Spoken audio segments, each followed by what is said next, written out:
exploration, but often what I'm actually battling is this concept of observation that we often have when it comes to space. When it comes to space, we're often observing astronauts and government agencies exploring on behalf of us, but we ourselves aren't really doing that exploring. We're kind of just at home watching it and cheering it on, which is really great, but it's not quite exploration that we ourselves are partaking in. And so this sort of relates to my own story and why I'm standing here in front of you today. Back in 2008, I was watching a documentary called When We Left Earth.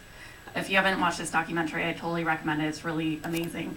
Essentially, it documents NASA during the early days and when they were trying to figure out how to send a person to the moon, and all the trials and tribulations they went through with that. And I became really inspired by watching this documentary back in 2008. And one of the reasons was because it really sort of changed my perspective of what NASA was. I had always pictured NASA as being, these very smart scientists and people who knew what they were doing.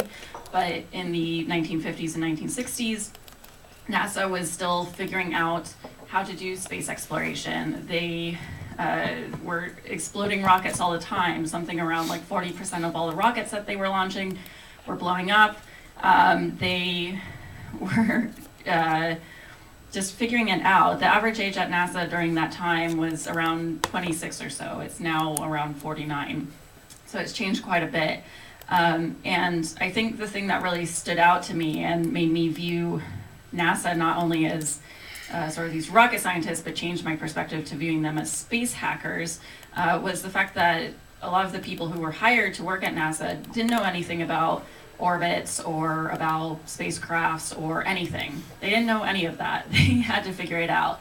And so I was watching this back in 2008, and I was thinking to myself, wow, I don't know anything about space exploration. I want to work at NASA. That sounds amazing.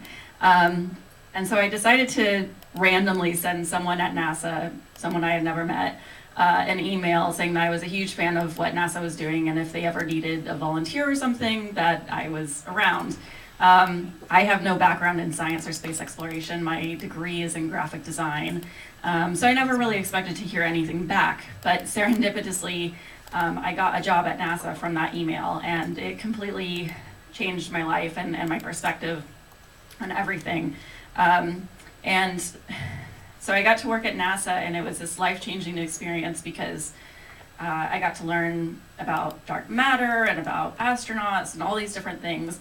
But one of the most valuable things I ended up learning while I worked at NASA was the fact that I didn't need to work at NASA in order to explore space.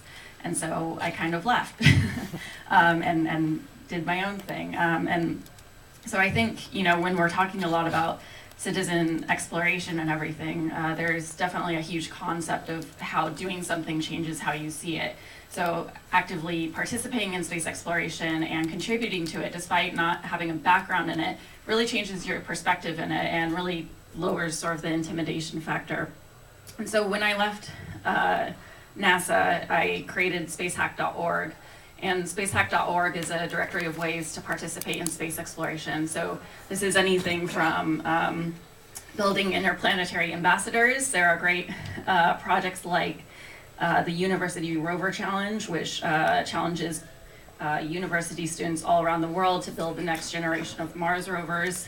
Why, on the previous slide, I show a picture of a tumbleweed is because what I think is really cool about this concept of building Mars rovers or rovers on different planets is the fact that we just haven't explored a lot of different options. We could be actually building rovers that work more like tumbleweeds, or we could be using different biomimicry sort of design practices to sort of design the interaction of rovers with the planetary surface. So there's definitely a lot of room to be innovative in this area. Other projects on spacehack.org are things like searching for extraterrestrials.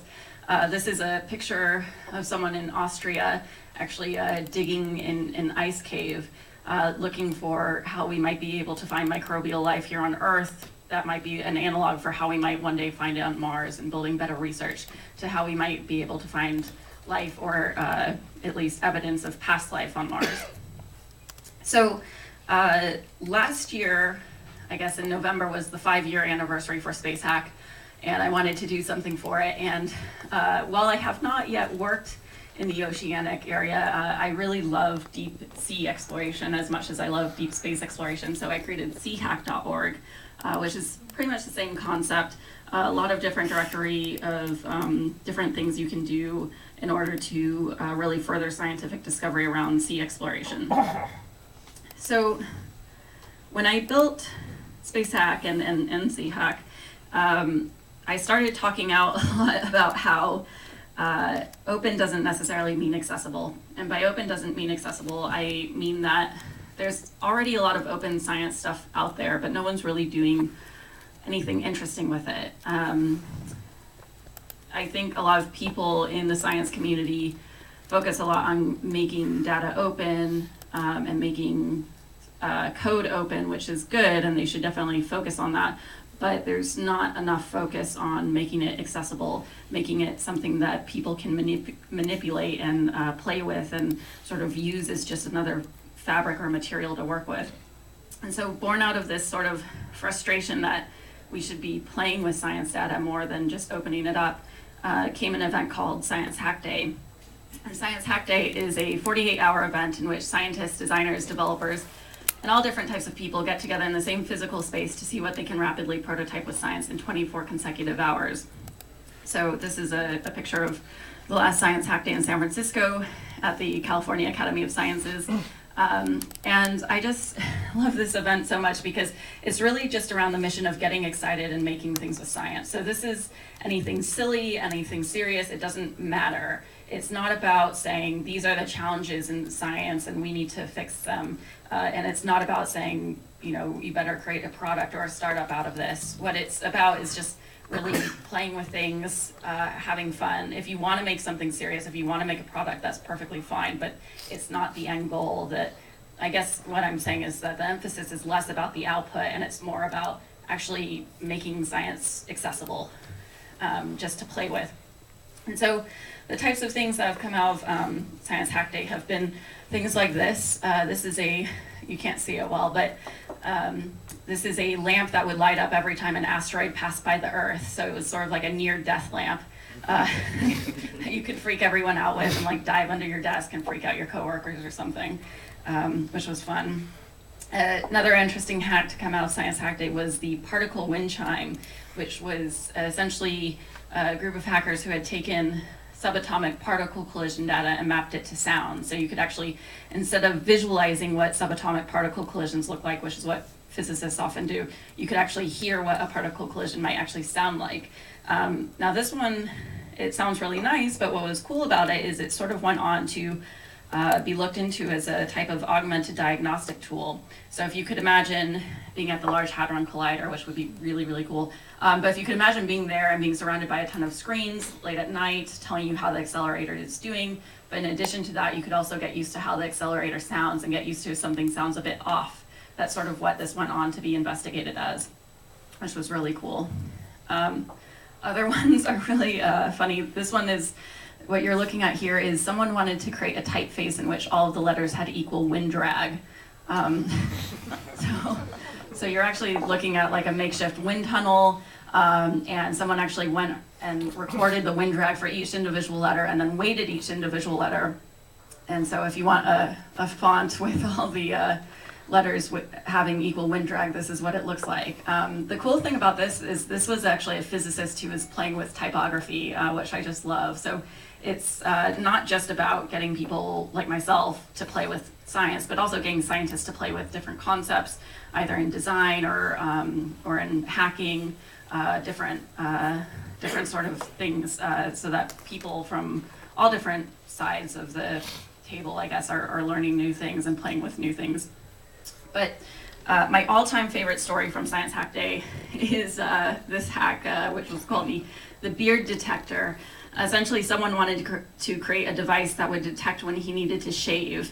I don't know why, to this day, why he wanted that, or why it would necessarily be that useful, but what this guy did is he took a USB microscope, and he took this USB microscope and he held it up to his face, and he got this really gross image of all the limes on his, all the stubble on his face. I hope you all have eaten already. And so he got this, close up of all the stubble on his face, and then he wrote some basic code and used an open computer vision library.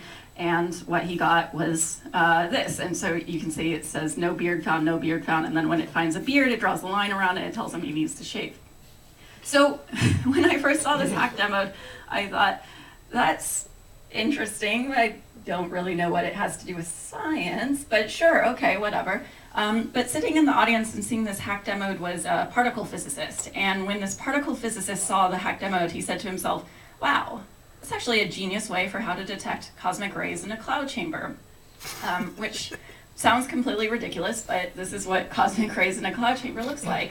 And so following Science Hack Day, this particle physicist wrote this entire proposal for how to detect cosmic rays in a cloud chamber using the original code and open computer vision library someone had used to detect if he needed to shave or not. And so this is what I love so much about hacking. It's really about creating sparks for future ideas and future collaborations and future things. And it's actually best summed up by this quote here that I love that from John Peel that says, "At the heart of anything good, there should be a kernel of something undefinable. And if you can define it or claim to be able to define it, then in a sense you've missed the point."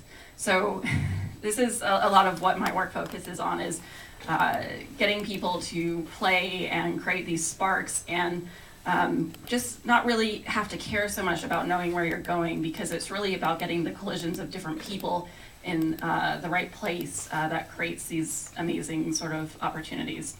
So that's what I had today. Thanks.